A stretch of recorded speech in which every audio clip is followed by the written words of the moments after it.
हो और निमंत्रण न आया हो तो बेटी को वहां नहीं जाना चाहिए। क्यों? क्योंकि यदि बिन बुलाए जाओगे तो कभी सम्मान नहीं होगा। अब माता कहती हैं पिता के यहाँ यज्ञ है, सब जा रहे हैं, आप मुझे भी अनुमति दें। और रुक करके माता सती बोली,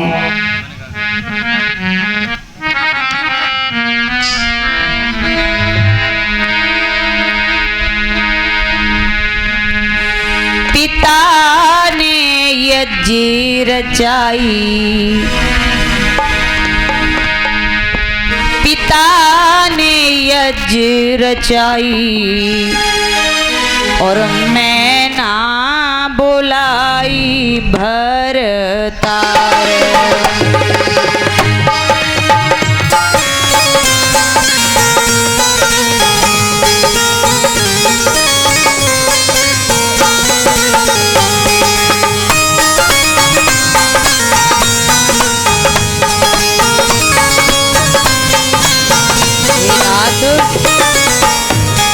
पिता ने यज्ञ रचाई मैं ना बुलाई भरतार।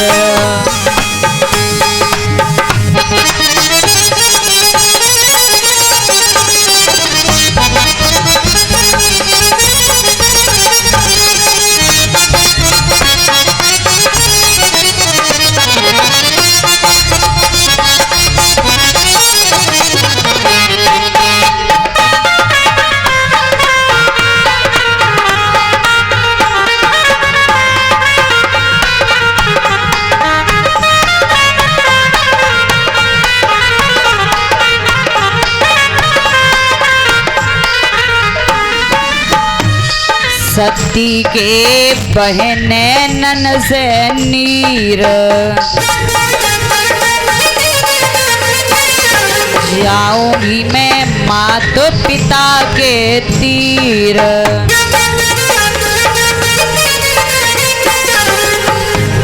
नाथ मोई देव पठाई मैं ना बुलाई भरतार।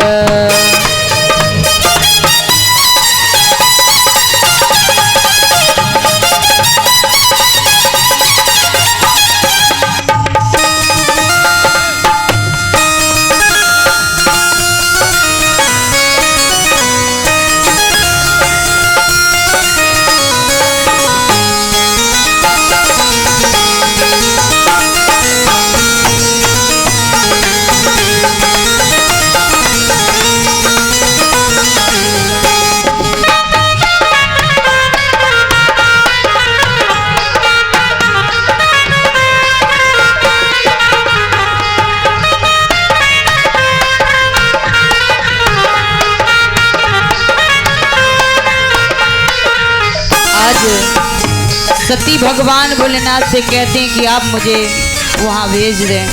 तो भोलेनाथ समझाते हैं सती, सती से कहें शंभु भगवान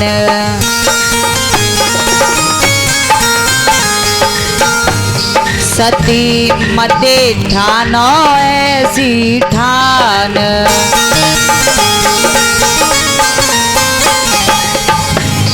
पिता तेरो है अज्ञानी मैं ना बुलाई भरतार।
भगवान भोलेनाथ कहते हैं सती, यदि तुम्हारे पिता को इतना ही ज्ञान होता तो वो तुम्हें अवश्य बुलाते, वो अज्ञानी हैं।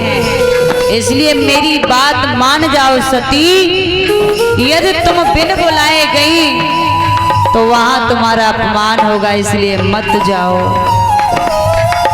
पर सती एक भी बात नहीं मानती हैं। सती शंभू ने समझाई,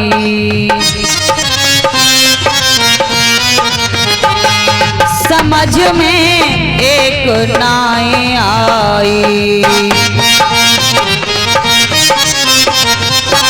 सती शंभू ने समझाई, समझ में एक नाई आई।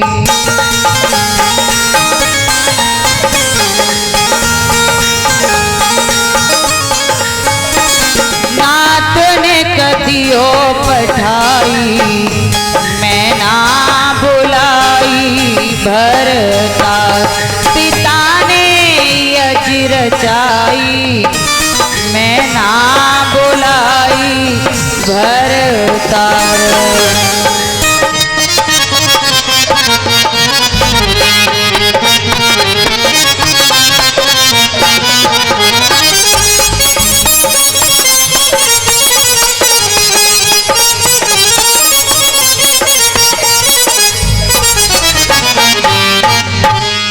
भोलेनाथ ने बहुत समझाया पर सती की एक भी बात समझ में नहीं आती है। जब उन्हें मालूम पड़ गया ये मानने वाली नहीं है तो आज्ञा दे दी, जाओ सती, पर बाद में पछताओगी। साथ में गढ़ों को भेजा और नंदी से कहा, नंदी तुम इनके साथ जाओ, यदि कोई बात बने बिगड़े मुझे सूचित कर देना। आज भक्तों उसी समय सती गढ़ों के साथ में चली तो अपने पिता कनखल के यहाँ पर पहुंची। जब कनखल में जाकर के पहुंचती हैं संग की सखियाएं तो कहा जाता कि पिता भवन जब गई भवानी, दक्षित्रा से कहो ना समानी। सादर भले ही मिली एक माता भगनी मिली, बहुत मुस्कुराता। जितनी भी सखियां थी वो सभी हंसी मजाक करने लगी। बहना देखो, इसके पिता ने इसके लिए निमंत्रण भी नहीं भेजा, फिर भी बिन बुलाए आई है। कोई भी सम्मान नहीं करता। उसके बाद भक्तों एक माँ ही थी जिन्होंने सती को अपने हृदय से लगाया। सती मैया हवन यज्ञ के पास में पहुंची। जाकर के उन्होंने दक्ष से कहा, हे पिताश्री, सबका स्थान है पर भगवान भोलेनाथ का स्थान नहीं है। उनका स्थान कहाँ है मुझे आप बता दीजिए, जहाँ पर मैं बैठ सकूं।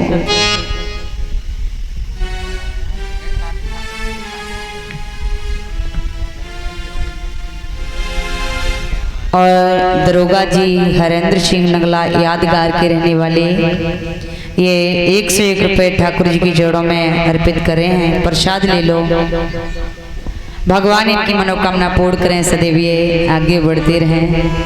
हम तो ये समझे थे कल आप चले गए, मैंने अब पता नहीं आओगे कि नहीं आओगे, तो अच्छी बात है। और हमारे दूधिया भैया नजर नहीं आ रहे हैं। आज क्या ज्यादा दूध पी लिया, सो रहे हैं क्या?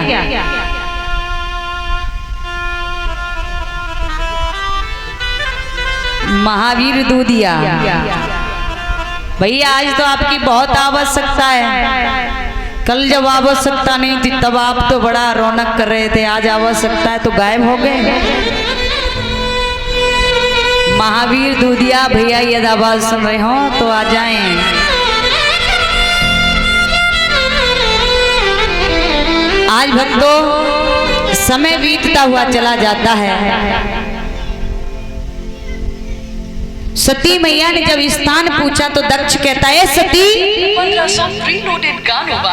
पहले तो तुझे यहाँ पर किसी ने बुलाया नहीं, तू बिन बुलाए आई है। और रही बात तेरे पति के स्थान की, तो मेरे इस कनखल में ना तो उसका स्थान था और ना है और ना कभी रहेगा। तुझे बुलाया किसने? मुझे लगता है उस औगड़ पाखंडी के साथ रह रह करके तू मेरे दिए हुए सारे संस्कार को भूल गई। और ऐसे ऐसे कटु वचन कहे सती से जो सती सहन न कर पाई। अब बचता रही है कि मेरे पिता संस्कार की बात करते हैं, पर भोलेनाथ ने मुझे तो रोका था, पर मैंने ही उनकी बात नहीं मानी। मेरा अपमान हुआ सो हुआ, मेरी वजह से आज मेरे भोलेनाथ का भी अपमान हुआ है।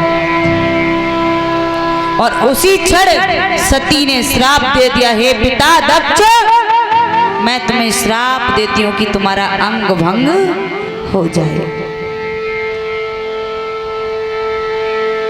और मैं आपको बताऊं, मैं आदि शक्ति हूं, चाहूं तो इसी समय तुम्हें नष्ट कर सकती हूं, लेकिन नहीं, क्योंकि तुमने इस शरीर के द्वारा मुझे ये शरीर प्राप्त किया है, इसलिए मैं ये पाप नहीं करना चाहती।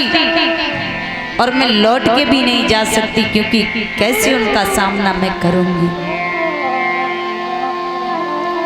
उसी क्षण माता सती ने अपने शरीर का त्याग कर दिया।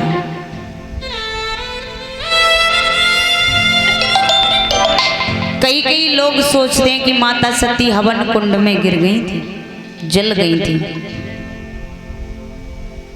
जलने वाले का शरीर महाराज राख हो जाता है, पर नहीं, अपमान में मैया जली थी। काहे में? अपमान में।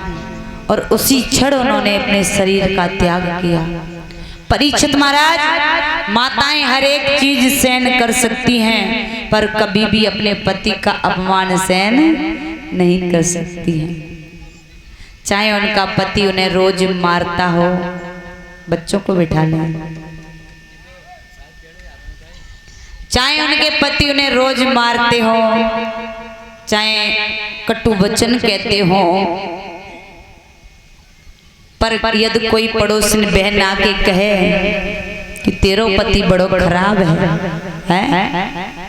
देखो तो तू रोज पिटते रहते, तो गाली दे के जन कहा का कह जावती है, तो वो क्या कहेंगी? ये कहेंगे कि मेरे पति का तेरे घरे खावे जा रहा है, सो तू केवे आई है? मेरो पति उल्टो होवे ज सीधो होवे, जैसो है तैसो मेरो है। आज कह दे सो कह दे, आज के बाद मेरे पति के बारे में कह मत दियो।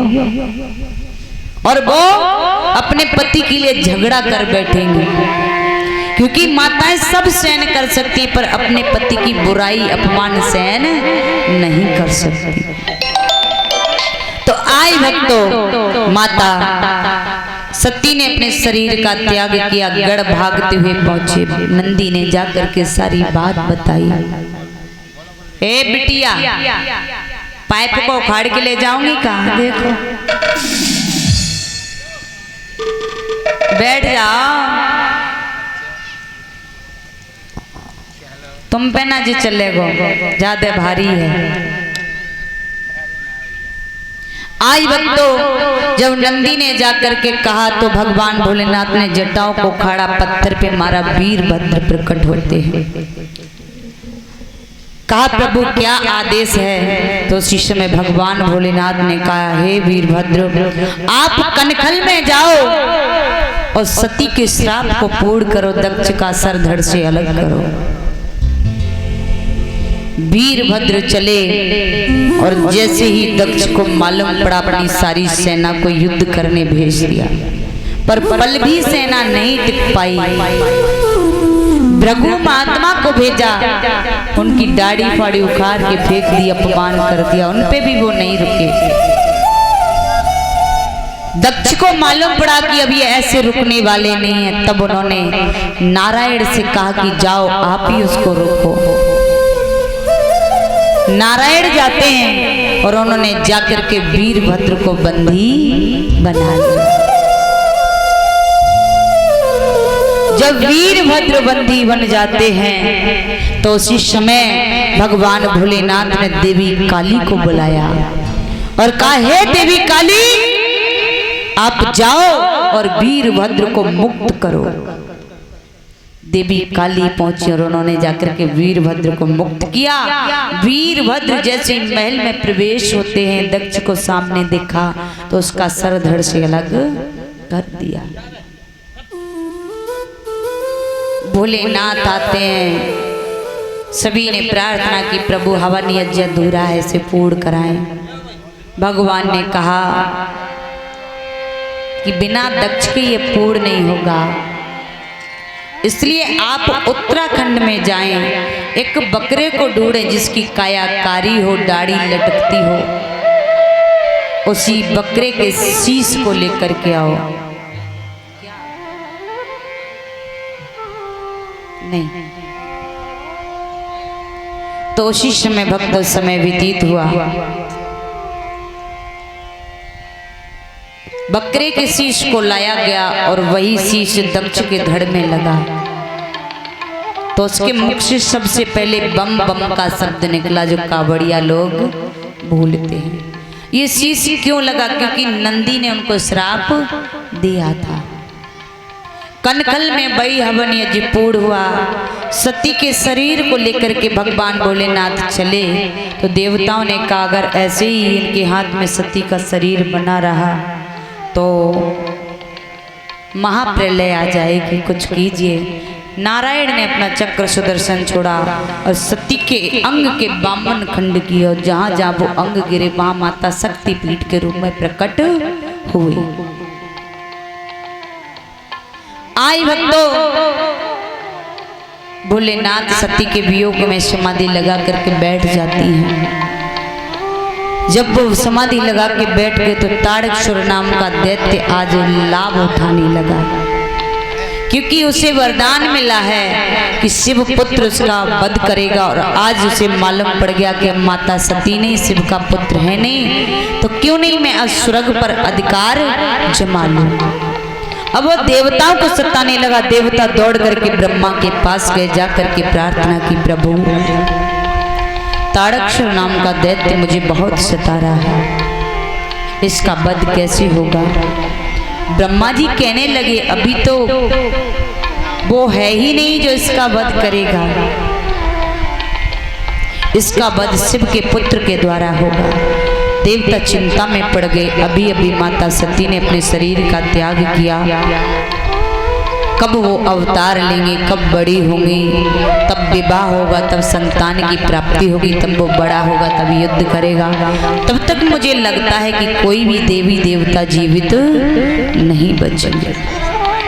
प्रार्थना की, प्रभु आपको तो पता ही होगा माता कहाँ अवतार लेंगी। उन्होंने कहा, जाओ राजा हिमावंत के पास जाना, प्रार्थना करो, उन्हीं के घर आदि शक्ति कन्या के रूप में अवतार लेगी। सभी देवी देवता अपने रूप को बदल करके गए। राजा हिमावंत से प्रार्थना की, मैया मैना से। समय आने पर उनके घर एक कन्या ने अवतार लिया। देव ऋषि नारद आए, उन्होंने नामकरण किया, उमा नाम पड़ा।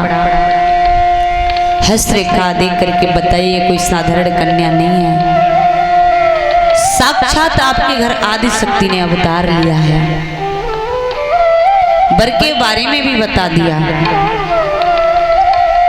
कैसा वर होगा कैसा नहीं।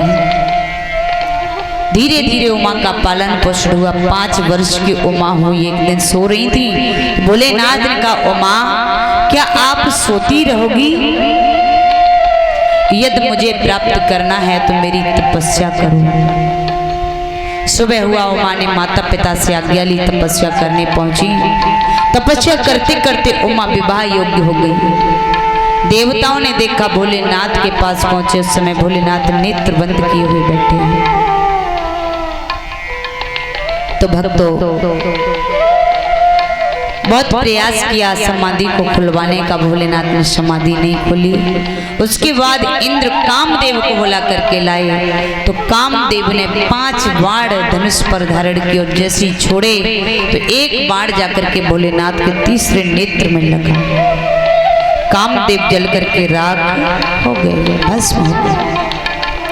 कामदेव की पत्नी रति आती और हाथ जोड़ के प्रार्थना करती है, भोलेनाथ आपने ये ठीक नहीं किया, मेरे स्वाग को मुझसे छीन लिया, अब मैं बिना पति के कैसे जीवित रहूंगी। भोलेनाथ कहते हैं, हे रति, इस संसार में जो भी आया है उसे एक न एक दिन तो जाना ही है। और रही बात तुम्हारे पति की, तो चिंता न करो, द्वापर में तुम्हारा पति तुम्हें अवश्य प्राप्त होगा। रति को समझा करके भगवान भोलेनाथ ने भेज दिया। उसके बाद देवताओं से कहा कि आपने मेरे नेत्रों को क्यों खुलवाया?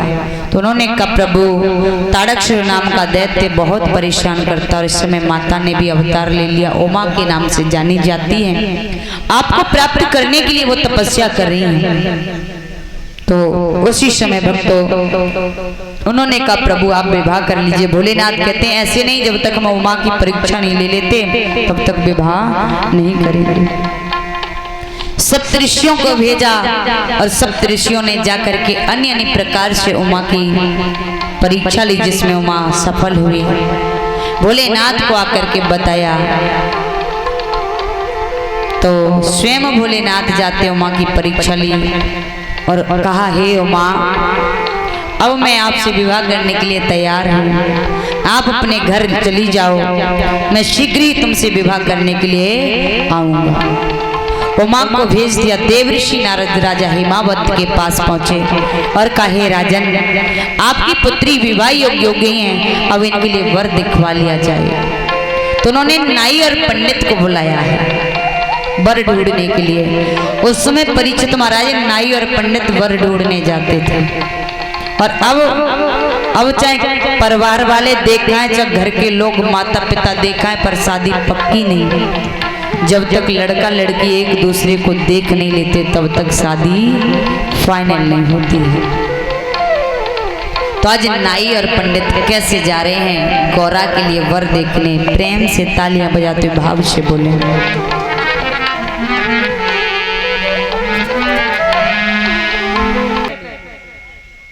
ये बताया था, काहे झूठ बोल रहे हो? सबसे पहले प्रकट क्या हुआ है? ना मालूम?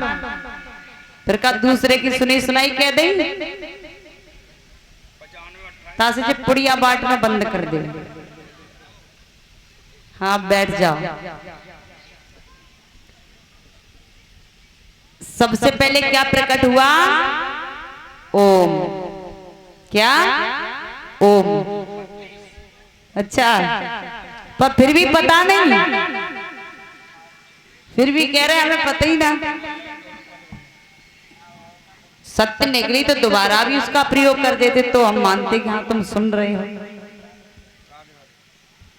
सबसे पहले ओम प्रकट हुआ, उसके बाद में जल के अंदर एक जीव की उत्पत्ति हुई है जिसका नाम है कछुआ। उससे अंडे की उत्पत्ति हुई और अंडे से शेष विष्णु का अवतार हुआ। भगवान विष्णु की नाभि से कमल उत्पन्न हुआ और कमल पे ब्रह्मा जी प्रकट हुए। समय बीतता हुआ चला जाता है। ब्रह्मा जी सोचते हैं मैं कौन हूं और मैं क्यों आया हूं।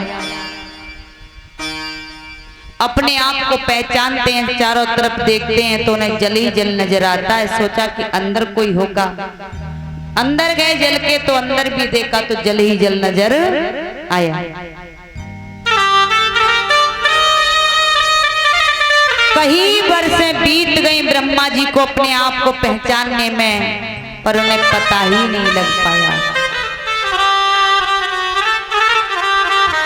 तब आकाशवाणी हुई कि हे ब्रह्मा, तुम इस संसार में इसलिए आए हो क्योंकि तुम्हें सृष्टि की रचना करनी है। जब ये सुना तो सर्वप्रथम ब्रह्मा जी ने किस चीज की उत्पत्ति की है पता है? जैसे दूध पर जारी पड़ती है वैसे उन्होंने पृथ्वी, जल के ऊपर पृथ्वी का निर्माण किया है। ये पृथ्वी काहे पर सदी हुई है महाराज मालूम है? लो ये कह रहे सिंह पे काहे पे सदी है पृथ्वी मालूम है? कछु कह रहे होंगे शेष नाग पे, नहीं, ये पृथ्वी साधने के लिए 4 पर्वत बनाए, 4 खम्भ। क्या नाम है? सत्य, दया, पवित्रता और तप। ये नाम किसके हैं? धर्म के। पृथ्वी काय पे टिकी है? धर्म पर। जब तक धर्म है तब तक पृथ्वी, और जिस दिन धर्म ना रहा उस दिन पृथ्वी रसातल में डूब जाएगी। ये धर्म के खम्भों पर पृथ्वी टिकी हुई है। एक बार माता पार्वती ने भी भोलेनाथ से कहा था कि प्रभु धर्म के खम्भ कैसे होते हैं मुझे भी दिखाओ। तो भगवान ने 80 वर्ष के भोलेनाथ बुढ़ा बने और शरीर पे कोढ़, और माता पार्वती को 16 वर्ष की कन्या बनाया, और वो उनको लेकर के पता है कहां पहुंचे? है महाराज, ताऊ लोग समझ गए होंगे।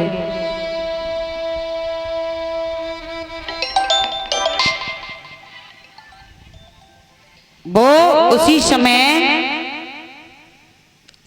विंध्यवती के बाग में पहुंचे। आपने एक राजा की कथा सुनी होगी जिनका नाम बताया जाता है भक्तों मानधाता, जिनका नाम मानधाता। तो उनके यहाँ ले जा करके माता पार्वती को धर्म के खम्भ दिखाए थे भगवान भोलेनाथ ने, और कहा पार्वती जब तक संसार में धर्म है तब तक ये पृथ्वी, और जिस दिन धर्म न रहा उस दिन ये पृथ्वी भी रसातल में डूब जाएगी।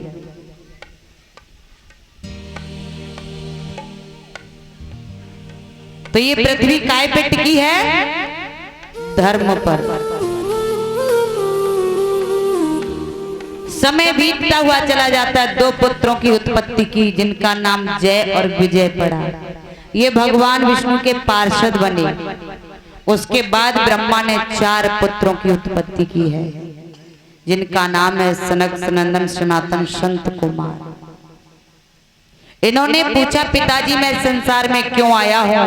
उन्होंने कहा तुम्हें सृष्टि की रचना करनी है। चारों पुत्र सोचते हैं जब हम सृष्टि की रचना करेंगे तो भगवान का भजन कब करेंगे? वरदान मांग लिया, पिताश्री मुझे वरदान दो कि मैं कभी 5 वर्ष से बड़ा ना हूं। उन्होंने कह दिया ये बम मस्त। अब जब सृष्टि चलाने का नंबर आया महाराज तो उन्हें याद आ जाता है कि मैंने तो इन्हें वरदान दे दिया, ना ये 5 वर्ष से बड़े होंगे ना सृष्टि आगे बढ़ेगी। ब्रह्मा जी का मस्तक चटकता है, उनके मस्तक से शिव रुद्र वामदेव का अवतार हुआ। उसके बाद ब्रह्मा जी ने 10 पुत्रों की उत्पत्ति की, 10 ऋषियों की, जिनके नाम बताए जाते हैं पुलस्त ऋषि, अंगराज, दधीच, मरीच, कश्यप, वशिष्ठ आदि ऋषि। इनको आज्ञा दे दी कि जाओ आप संसार में ज्ञान की चर्चा करो। 10 ऋषि ज्ञान की चर्चा करने चले गए। उसके बाद ब्रह्मा जी ने एक पुत्री की उत्पत्ति की और पुत्री की उत्पत्ति करने के बाद में काम की उत्पत्ति कर दी। काम को रहने के लिए स्थान नहीं मिला तो ब्रह्मा जी के ऊपर सवार हो जाता है। और भक्त उसी समय हुआ क्या बताया है?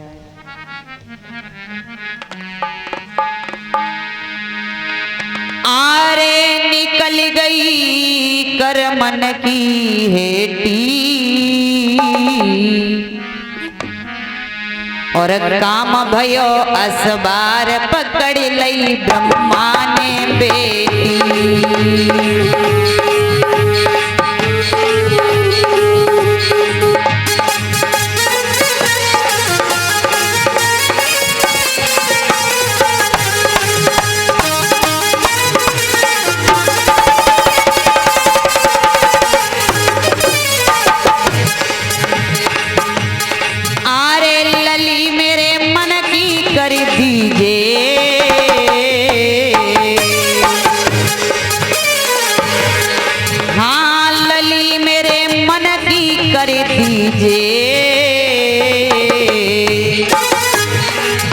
मोई रयो है काम सताए दान में करत को दे दीजिए।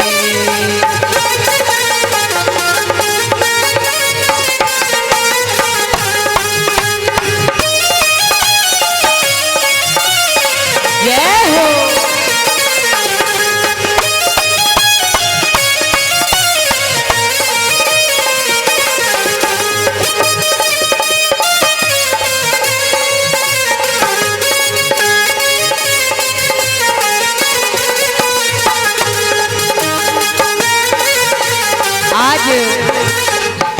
जैसी ये शब्द कहे तो वो पुत्री कहती है पिताश्री आप कहाँ पिता और मैं कहाँ पुत्री। यदि ऐसा हुआ तो सुनो। आरे पिता मेरे बादर फट जाएगो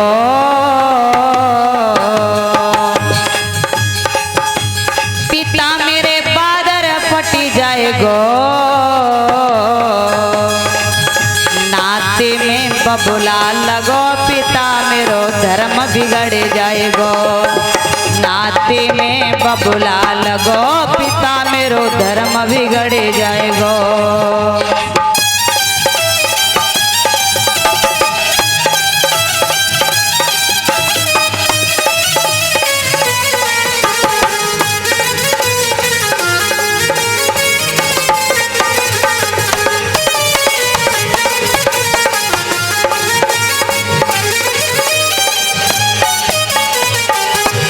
आज जब ये शब्द कहे वो पुत्री जोड़ जोड़ से रोने लगी और रोने की आवाज जैसी संसार में गूंजी। जो 10 पुत्र ज्ञान की चर्चा करने गए थे वो लौट आए आकर के अपने पिता को लज्जित करते हैं पिताश्री सृष्टि की रचना ही नहीं हो पाई और आपकी ये स्थिति। तो मुझे लगता है आगे वो समय आएगा कोई पिता पुत्री को नहीं समझेगा भाई बहन को नहीं।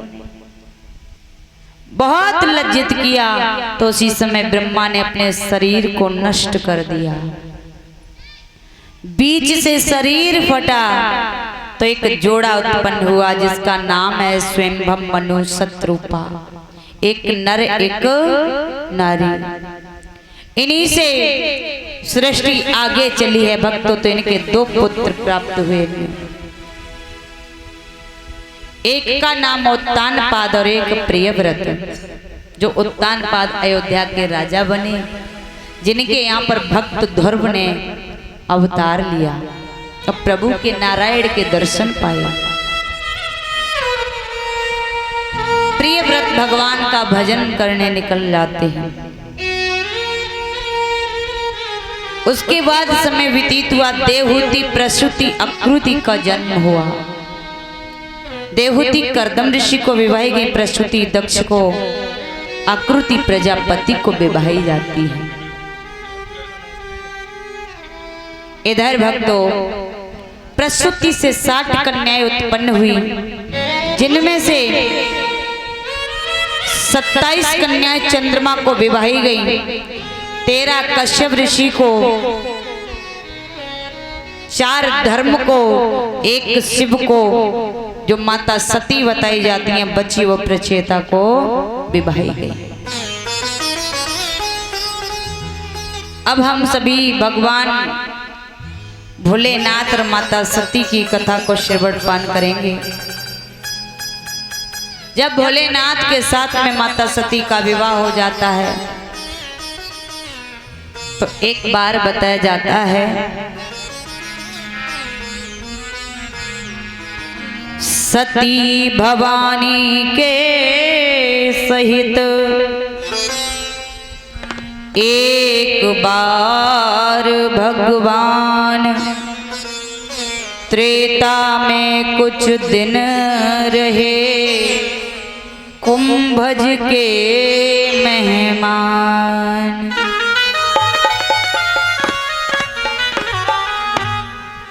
त्रेता युग की बात है, एक बार भगवान भोलेनाथ माता सती कुंभज के मेहमान बने और वहां से लौट रहे हैं। वो समय कौन सा समय चल रहा था भक्तों?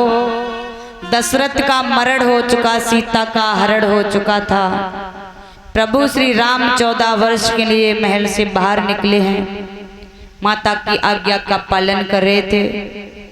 तो सीता मैया की खोज करते हैं प्रभु श्री राम और कहते हैं,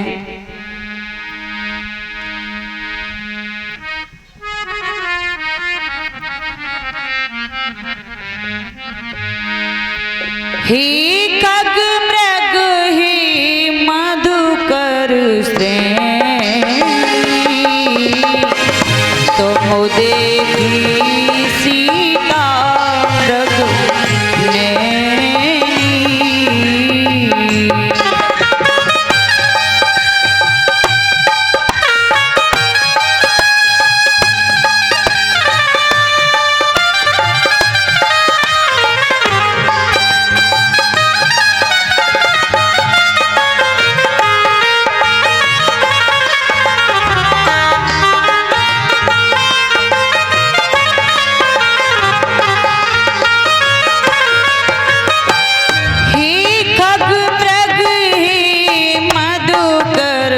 श्रेणी तुम देखी सीता मृग नैनी।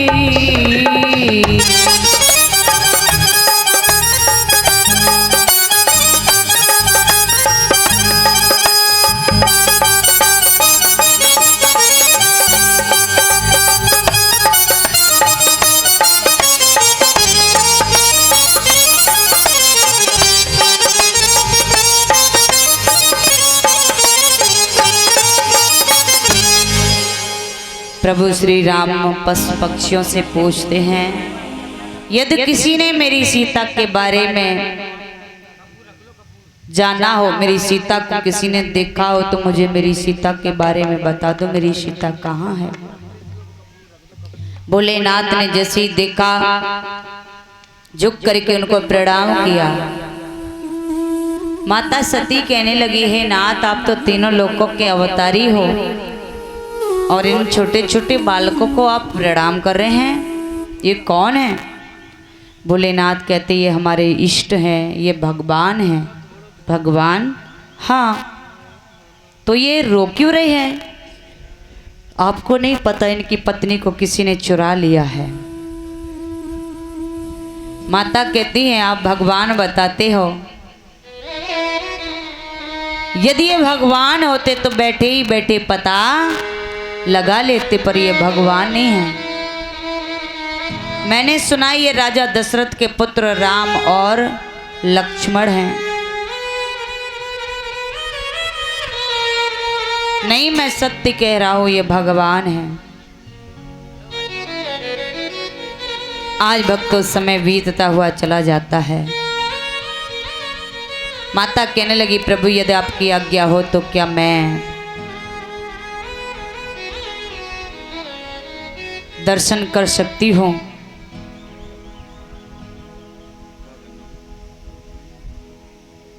तो आज उसी समय भोलेनाथ की आज्ञा पाते ही वो दर्शन करने के लिए चले।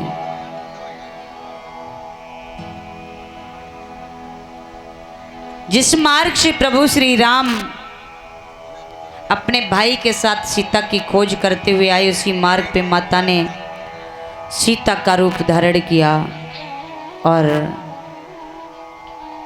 उनकी परीक्षा लेते हैं।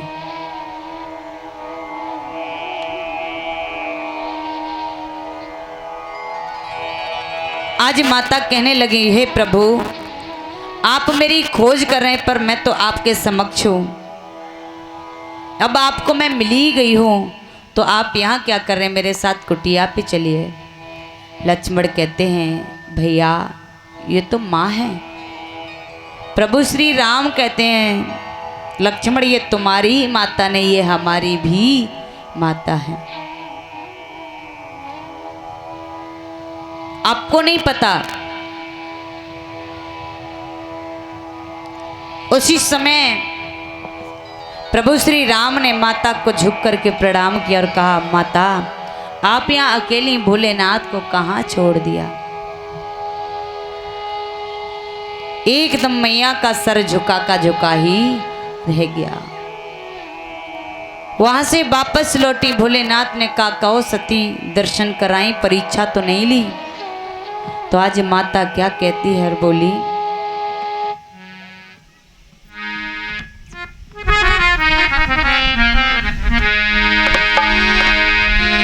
कछु ना परीक्षा लीनी गोसाई, दीन प्रणाम तुम्हारी नाई।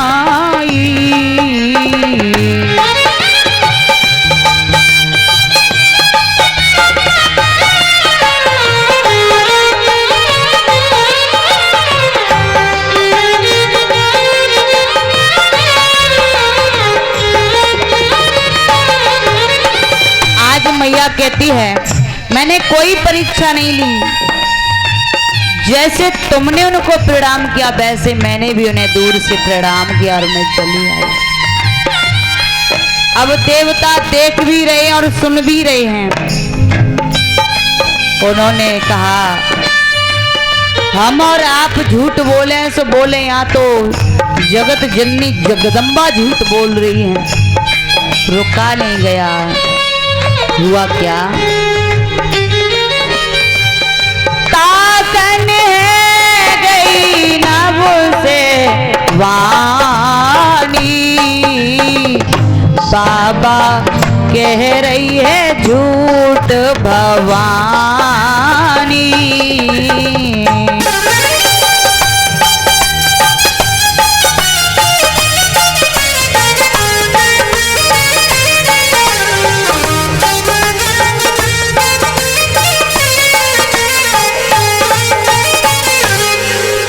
उसी समय आकाश मार्ग से आवाज आती है, प्रभु माता झूठ बोल रही हैं। इन्होंने तो सीता मैया का रूप धारण करके प्रभु की परीक्षा ली है। आज भक्तों जब ये सुना, समय बीतता हुआ चला जाता है।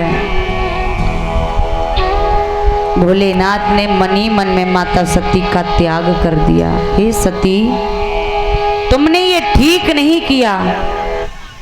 अब यदि आज के बाद कभी भी मैं तुम्हारे रूप को देखूंगा तो तुम में सदैव मैं अपनी मां को ही पाऊंगा। 88,000 वर्ष की समाधि लगा करके भगवान भोलेनाथ बैठ गए और जब समय पूर्ण हुआ, नेत्र खुले तो क्या देखते हैं कि सभी देवी देवता अपने अपने विमान पर बैठ करके कैलाश पर्वत से जा रहे थे।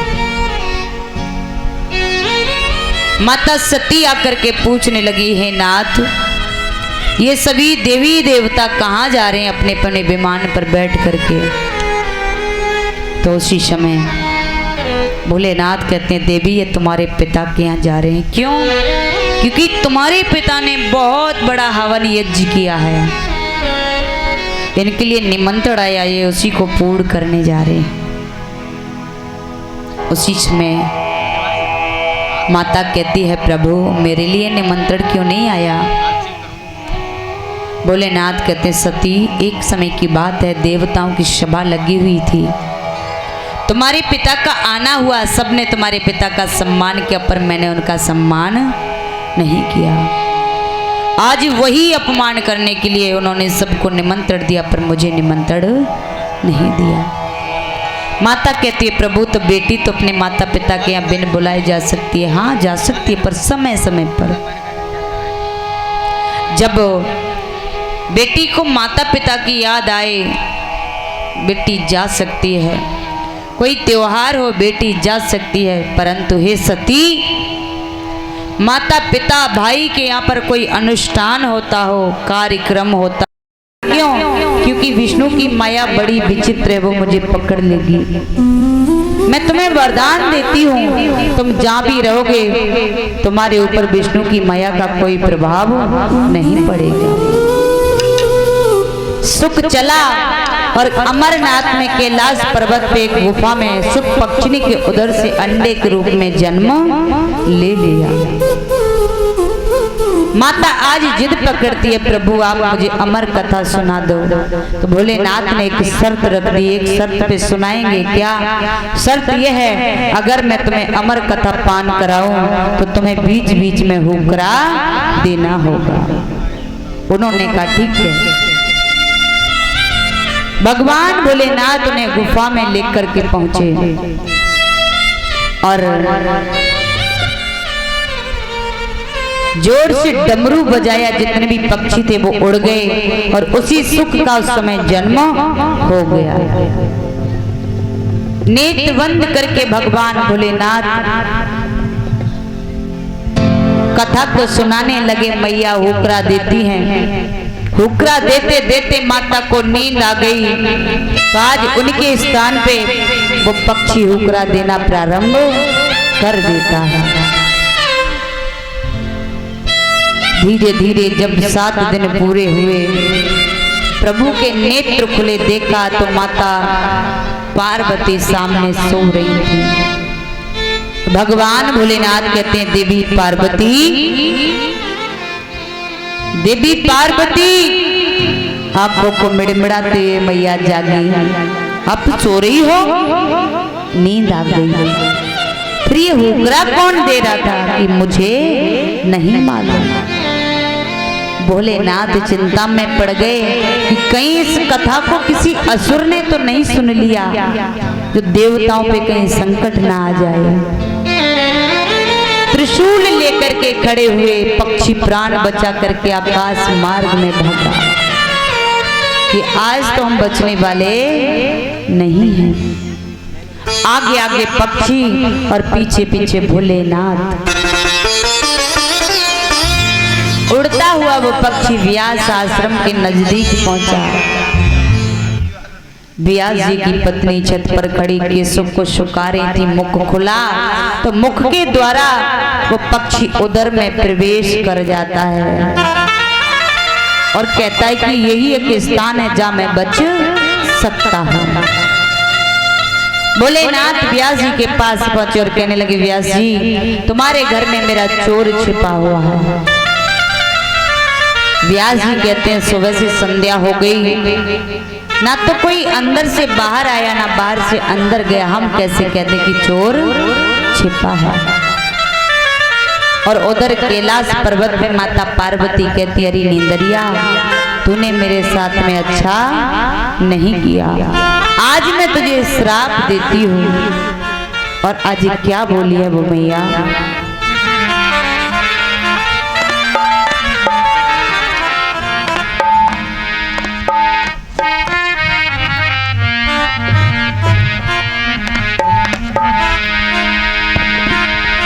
निंदिया वाई के घर जइए, जागर राम नाम ना हो।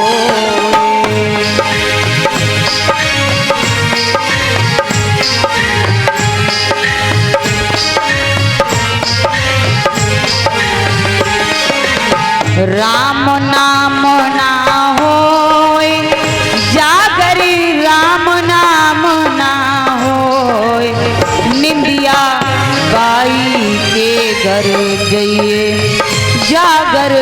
राम नाम ना होए।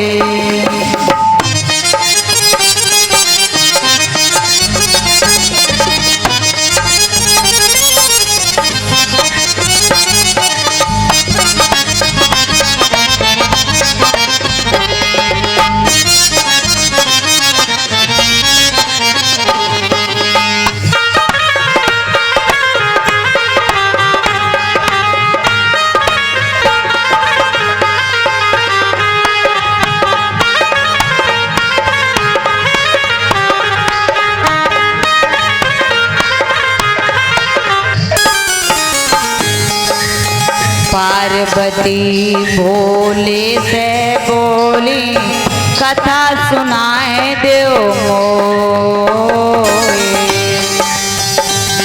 भोले से बोली कथा सुनाए देव मोए। पार्वती भोले से बोली कथा सुनाए देव मोए। भोले बाबा कथा सुनाए रे पार्वती गई सोए। निंदिया बाई के घर जाइए जागर राम नाम ना होए।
सीता के साथ हुआ जब प्रभु श्री राम ने उन्हें दोबारा वनवास भेजा। लक्ष्मण उन्हें वनवास ले जा रहे थे, प्यास लगती है तो लक्ष्मण से कहा लक्ष्मण। सीता जी लक्ष्मण से बोली प्यास लगी है मोए।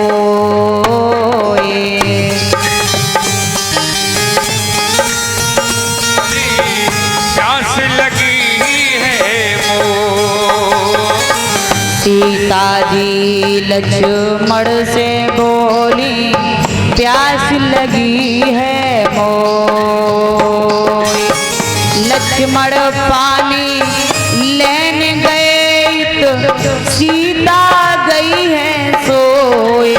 निंदिया बाई के घर जाइए जागर राम नाम ना होए। राम नाम ना होए। ए निंदिया राम नाम ना होए। निंदिया पाही कर गई जाकर राम नाम ना होए। निंदिया बाई के घर जाइए जागर राम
आज नींदरिया को माता पार्वती ने श्राप दे दिया कि अब तुम उस घर निवास करना जिस घर कभी राम का नाम ना बोलता हो। इधर भगवान भोलेनाथ व्यास जी से बार बार कहते हैं, व्यास जी ने इनकार कर दिया। तो उसी समय भगवान भोलेनाथ कहते हैं, व्यास जी उस चोर को आप ज्यादा समय तक छिपा करके नहीं रख सकते। जब वो संसार में आएगा तो सारे संसार को ज्ञात हो जाएगा। वो वहां से वापस लौटे। समय बीतता हुआ चला जाता, 1 वर्ष नहीं, 2 वर्ष नहीं, 3 वर्ष नहीं, 12 वर्ष बीत गए, पर अभी तक उस उदर से किसी ने जन्म नहीं लिया। एक दिन व्यास की पत्नी मंत्रों की धुनी को सुनती हैं, तो उन्होंने व्यास जी से कहा, हे स्वामी, मुझसे ये पीड़ा सहन नहीं होती, आप कुछ कीजिए। मेरे उदर में कोई दिव्य आत्मा है जो प्रतिदिन ईश्वर का भजन करती है। व्यास जी ने हाथ जोड़ करके कहा, आप कौन हैं? मेरी पत्नी से ये पीड़ा सहन नहीं होती, आप संसार में आए। आवाज आती है, मुझे नहीं आना। क्यों? क्योंकि विष्णु की माया बड़ी विचित्र है, वो मुझे पकड़ लेगी। उन्होंने कहा, मैं आपको वचन देता हूं, आप पर कोई माया का प्रभाव नहीं पड़ेगा। देखते ही देखते एक पुत्र प्रकट हुआ। उसने न माँ को देखा न पिता को, और वो सीधे ही चलने लगा। व्यास जी पुत्र मोह में पड़ गए और कहते हैं, लाला रुक जा बेटा, रुक जा, अपने माता पिता को छोड़ करके कहाँ जा रहा है? वो कौन है? सुखदेव भगवान। बोलिए सुखदेव भगवान की जय हो। आज सुखदेव भगवान सीधे चले। वृक्षों ने संकेत किया, झुक करके प्रणाम किया, पर संकेत को व्यास जी समझ ना पाए। चलते ही उनके पीछे चले गए। कुछ देवियां एक सरोवर में नग्न अवस्था में स्नान करती हैं। व्यास जी निकल गए वस्त्रों, सुखदेव निकल गए, वस्त्रों को धारण नहीं किया, और जैसे व्यास जी को देखा झटपट उन्होंने वस्त्रों को धारण कर लिया। व्यास जी कहते हैं, मेरा जवान पुत्र तुम्हारे समक्ष से होकर के निकल गया, तुमने उसकी लज्जा नहीं की और मेरी लज्जा कर रही हो। तो वो देवियां कहती हैं, कौन पुत्र और कैसा पुत्र? जिसे आप पुत्र कह रहे हैं वो पहले तो आपका पुत्र है नहीं, और रही बात लज्जा की तो वो तो मोह माया से परे है। और हे व्यास जी, आप स्त्री पुरुष की संगति को जानते हैं, इसलिए मैंने आपकी लज्जा की है। जब उन्हें ज्ञात हुआ उसी समय वहां से पुनः वापस लौटे और उस स्थान पर पहुंचे जहां परीक्षित आस लगा करके बैठे थे। सुखदेव भगवान ने वहां व्यास आसन बनाया। परीक्षित के नेत्र खुले तो हजारों करोड़ों संतों की भीड़ सामने देखते हैं, तो मन में विचार आया कि यदि मुझे श्राप लगा हुआ होता तो कभी इतने संतों के दर्शन ना हुए होते। ये मुझे वरदान मिला है। समय बीतता हुआ चला जाता। सुखदेव भगवान वहां से चले। उन्होंने जाकर के जनक को अपना गुरु स्वीकार किया। उसके बाद वहां से सीधे गंगा मैया के किनारे बच्चों के साथ खेलते हुए आए। 16 वर्ष की उम्र है, सारे शरीर पे भस्म लगी लंगोटी धारण किए खेलते हुए आए। पिता को व्यास आसन पर देखा, झुक करके प्रणाम किया, और उसके बाद व्यास जी व्यास आसन से नीचे उतरे। उन्होंने आज अपने पुत्र को गोद में लिया, उस आसन पे बिठाया और स्वयं झुक करके प्रणाम करते हैं। संतों ने पूछा, ये कौन है?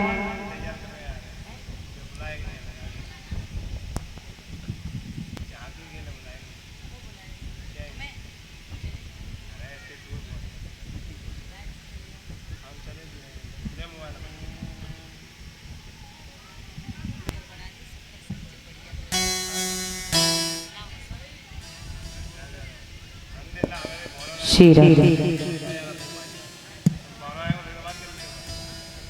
आज भक्तों समय बीतता हुआ चला जाता है, तो जब सुखदेव भगवान व्यास आसन पे विराजमान हुए, सभी ने पूछा ये कौन है, तो उन्होंने कहा ये मेरे पुत्र हैं जो मोह माया से परे हैं, यही परीक्षित का उद्धार कराएंगे। जब परीक्षित ने देखा कि प्रभु पधारे तो उनकी अर्चना वंदना की है। और आज कैसे वंदना करें, सभी भक्तजन प्रेम से तालियां हो जाती हैं, भाव के साथ बोले।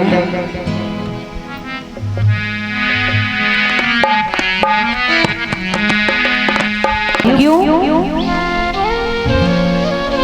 तो ये बात सत्य है कि सोने में ठाकुर जी निवास करते हैं,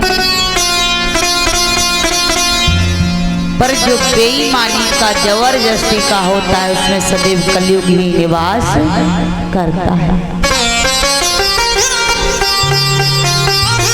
परीक्षित जो मुकुट शीश पे धारण किए हुए थे, वो पता किसका मुकुट था? वो मुकुट जरासंध का था। भीम और जरासंध में युद्ध हुआ तो छल से जरासंध का वध किया गया था, और वही मुकुट ला करके भीम ने छिपा करके रख दिया, जिसको परीक्षित ने अपने शीश पे धारण कर लिया और कलयुग उसमें प्रवेश कर गया।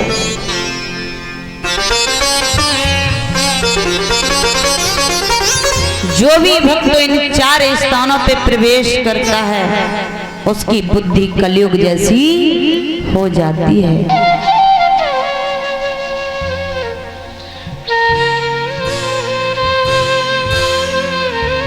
परीक्षित महलों में लौटने वाले थे, भक्तों पर जंगल जंगल भटकने लगे।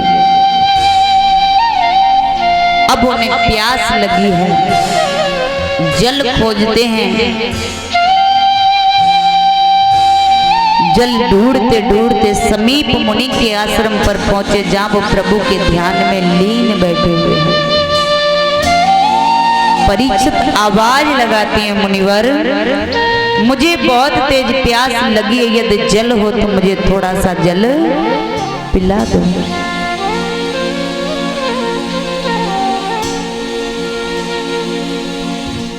समीप मुनि को नहीं पता कि उनके दरवाजे पर कौन आ रहा है और कौन जा रहा है। कलयुग बुद्धि पे सवार हो जाता है सिर पे। परीक्षित कहते हैं कैसे संत हैं, हस्तिनापुर के राजा इनके समक्ष खड़े और ये इनका सम्मान करना भूल गए। एक मरे हुए सर्प की तरफ उनकी दृष्टि पड़ी, वाड़ के नोक से उसको उठाया और वही सर्प उन्होंने परीक्षित ने समीप मुनि के गले में डाल दिया।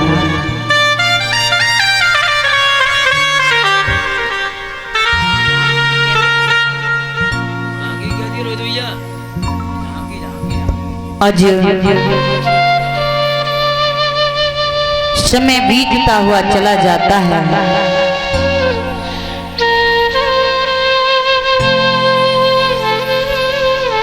थोड़ी देर बाद समीप मुनि के पुत्र श्रृंगी ऋषि का आना हुआ। पिता का अपमान देखा सहन नहीं कर पाए, अंजलि में जल लिया, श्राप दे दिया कि जिस किसी ने भी मेरे पिता का ये अपमान किया, मैं उसे श्राप देता हूं कि यही तक्षक उसे 7वें दिन डस लेगा।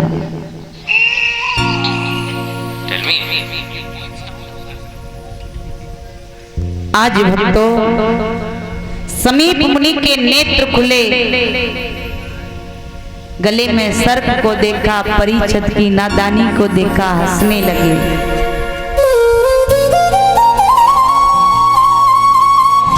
श्रृंगी ऋषि कहते पिताश्री तुम्हारा इतना बड़ा अपमान हो गया और तुम हंस रहे हो, पर मैंने भी उसे नहीं छोड़ा। मैंने भी श्राप दे दिया कि जिसने भी तुम्हारा अपमान किया 7वें दिन यही तक्षकों से डस लेगा। समीप मुनि ने कहा पुत्र तुमने ये ठीक नहीं किया, ये गलती राजा परीक्षित से हुई, वो भी अनजाने में, क्योंकि उनके सर पे कलयुग सवार था। अब तो ऐसा राजा होना भी असंभव है। की तैयारी कर लें।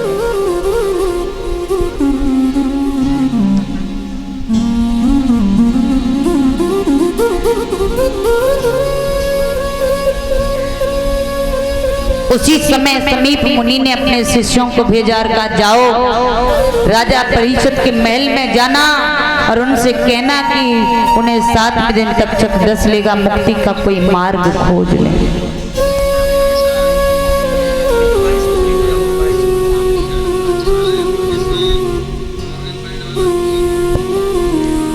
आज परीक्षित अपने महल में पहुंचे, सर से मुकुट उतारा, एकदम होश आया कि मैंने ये क्या कर दिया। इतने पहुंचे हुए संत का अपमान कर दिया।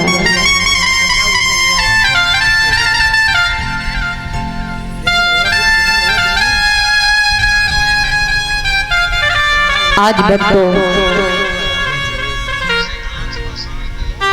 ऋषि पहुंचे, उन्होंने कहा, राजन तुम्हें श्राप लग चुका है, 7 महीने तक चक्रदस लेगा, इसलिए आप अपनी मुक्ति के लिए कोई ना कोई मार्ग खोज लो। उनके आने से पहले परीक्षित रो रहे थे और जैसे ही उन्होंने ये कहा उसी समय वो हंसने लगे। वो कहते हैं, राजन तुम्हें तो रोना चाहिए और तुम हंस रहे हो। परीक्षित कहते हैं, अगर ये बात सत्य है तो मुझे श्राप नहीं, मुझे तो वरदान मिला है। मृत्यु आने से पहले मुझे मालूम तो पड़ गया कि मेरी 7वें दिन मृत्यु हो जाएगी, तो मैं भगवान का भजन तो कर सकता हूँ। उसी समय उन्होंने संत का वेश धारण किया और गंगा मैया के किनारे जाकर के बैठ गए। अब उन्हें ऐसे संत की खोज जो आए और उनका मार्गदर्शन करें। समय बीतता हुआ चला जाता, उधर देवलोक में देवता आपस में विचार करते हैं कि मैंने सबके बीच में झगड़ा होते हुए देखा, पर माता पार्वती और भगवान भोलेनाथ के बीच कभी झगड़ा होते हुए नहीं देखा। देव ऋषि नारद आ जाते और कहते हैं, राजन आप ये क्या कह रहे हो, मैं झगड़ा करा दूं तो? देवता कहने लगे, ऐसा तो हो ही नहीं सकता, यदि मैं झगड़ा करा दूं तो? झगड़ा करा दूं तो मैं मान जाऊंगा कि तुम नारद हो। और वहां से देव ऋषि नारद वीणा बजाते हुए कैलाश पर्वत आए। आकर के उन्होंने माता पार्वती को प्रणाम किया। मैया ने उनको प्रणाम किया। अब आप लोग सोच रहे होंगे कि देव ऋषि नारद ने तो इसलिए प्रणाम किया क्योंकि माता पार्वती आदि शक्ति जगत जननी जगदम्बा है, पर देव ऋषि नारद को उन्होंने क्यों प्रणाम किया? तो इसलिए क्योंकि लीला में वो गुरु बने हैं। अब गुरु चाहे छोटा हो चाहे बड़ा हो, पर गुरु तो गुरु है, क्योंकि बिना गुरु के तो कल्याण नहीं हो सकता। इसलिए गुरु अवश्य बनाने चाहिए।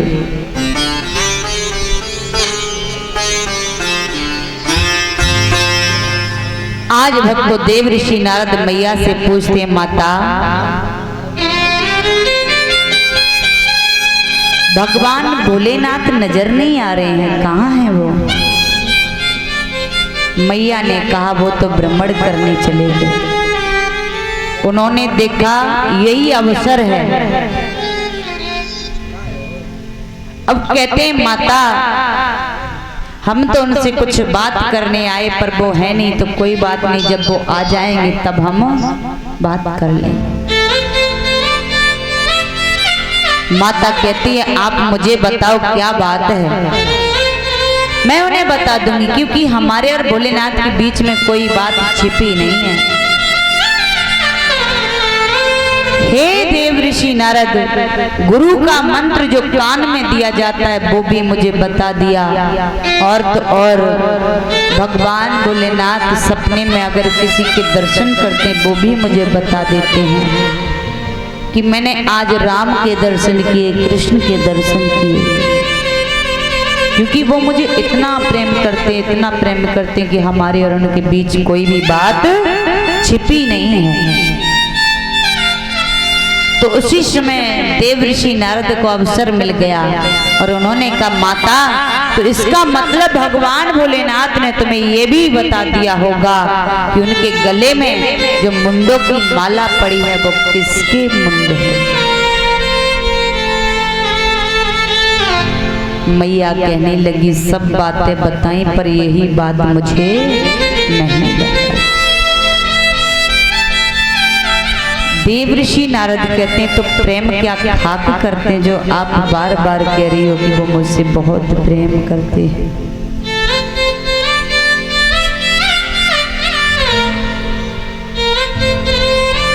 आज भक्तों समय बीतता हुआ चला जाता है। अब देव ऋषि नारद कहने लगे कि माता हम तो चले पर बाबा आ जाए तो आप पूछ जरूर लेना। अब लड़ाई जैसा माहौल उन्होंने बना दिया।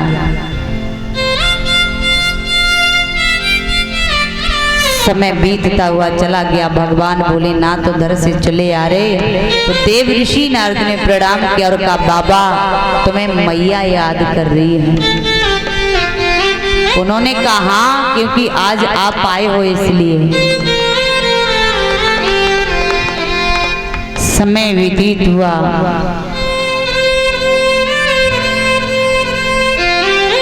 आज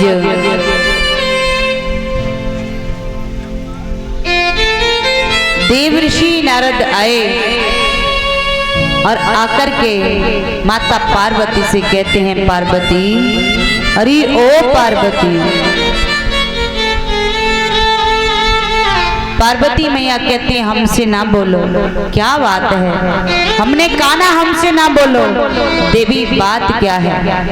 अरे वो तो अच्छा है कि देव ऋषि नारद ने मेरी आंखें खोल दी। भोलेनाथ कहते हैं देवी आज कुछ ज्यादा ही आंखें खोल दी। बात क्या है? आप रुष्ट क्यों हो? बताओ तो सही। भगवान भोलेनाथ से माता पार्वती कहती हैं प्रभु आप तो कहते थे कि मैं तुमसे बहुत प्रेम करता हूँ, बहुत प्रेम करता हूँ, कोई बात नहीं छिपाता हूँ, पर आपने कभी मुझे ये नहीं बताया कि आपके गले में ये मुंडों की माला है, ये किसके मुंड है। भोलेनाथ कहते हैं देवी इतनी सी बात में तुम इतनी नाराज हो। रही बात इन मुंडों की तो ये किसी और के मुंड नहीं, ये तुम्हारे ही हैं। इतनी बार तुम मर चुकी और इतनी बार तुमने जन्म लिया है। जब जब तुमने शरीर का त्याग किया तब तब मैंने तुम्हारी याद में तुम्हारे मुंडों को मोतियों की तरह सजा करके रखा।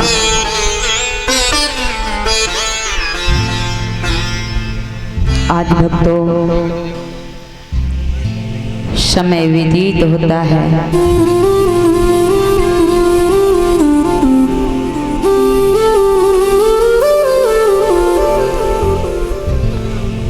भगवान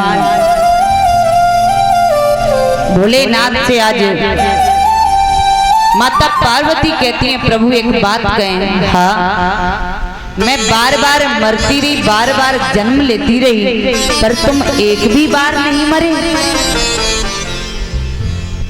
भोलेनाथ कहते मैं अजर अमर अविनाशी हूँ, मुझे अमर कथा पान है। मैया कहती है जब आपको अमर कथा पान है तो वो मुझे भी पान करा दो, ना मैं मरूं ना कभी जन्म लूं। भोलेनाथ कहते हैं देवी ये अमर कथा कोई साधारण कथा नहीं है।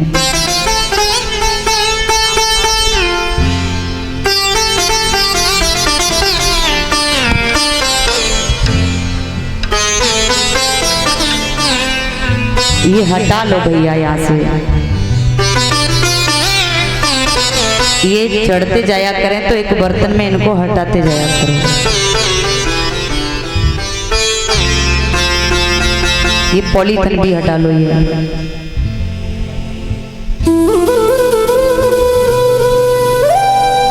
आज समय बीतता हुआ चला जाता है।